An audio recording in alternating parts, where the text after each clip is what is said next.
Blackberry Asian pear jam is one of those great jams that has this amazing color, and the flavor is so lovely because you have that richness of the blackberries and then the honey-like quality of the Asian pears. To prepare my Asian pears, I first cored them, and then I skinned them, and then I quartered them. I then place them in my pot with just a little bit of water in the bottom so that I can get them nice and softened.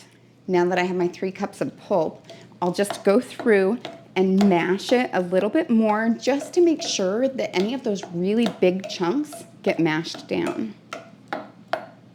And then I'll add my blackberries to this and mash those as well. Generally speaking, I'd want to use fresh blackberries, but today I'm using frozen ones because it's December and so I don't have any growing. With my pulp being warm, it will help so that I can mash these blackberries into it. But of course, if they were fresh, it would be even easier. So that's 3 cups of pulp and 3 cups of blackberries. And it's already starting to get this beautiful color to it. I'll then add this to a large pot, add 6 tablespoons of pectin, 1/4 a cup of lemon juice, and 1/2 teaspoon of butter. I'll then mix it together well and put it on the stove until it comes to a boil. Now that it's at a nice rolling boil, I'll add my sugar.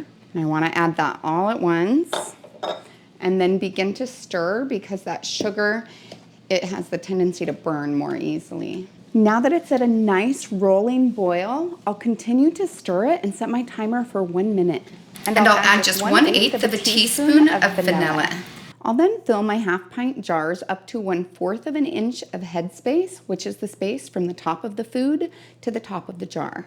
If you had any foam on top of your jam, then you would want to remove it before you start putting them in the jars. When I was a little kid, I actually loved it when my mom would have the foam because almost every time she would make jam, she would also make bread. And homemade bread with homemade jam, both fresh, delicious. If I do too much in one jar, it's a really easy fix. I just use a spoon and transfer it to a jar that needs it.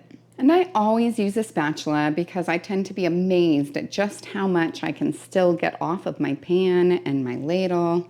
I then use a clean, damp cloth to wipe off the rim, especially with sticky stuff like this, that jam can get in the way of a seal. I'll then place my lids and rings on fingertip tight and put them in the boiling water bath for 10 minutes if at sea level. I'm at 1,200 feet, so I'll go for 15. Now that the water has begun a rapid boil, I'll go ahead and set my timer. Now that the timer's gone off, I'll remove the lid, turn off the heat, and let it cool for 5 minutes. I'll then remove the jars and place them on a heat-resistant surface where I'll allow them to sit about 1 to 2 inches apart for 24 hours so that they get a good seal. After that point, I'll remove the ring and wash off the jars. Then I just store it in a cool, dry, dark location and eat it in the next 1 to 3 years. So this one I really love because you can still see the little segments of the blackberries in it.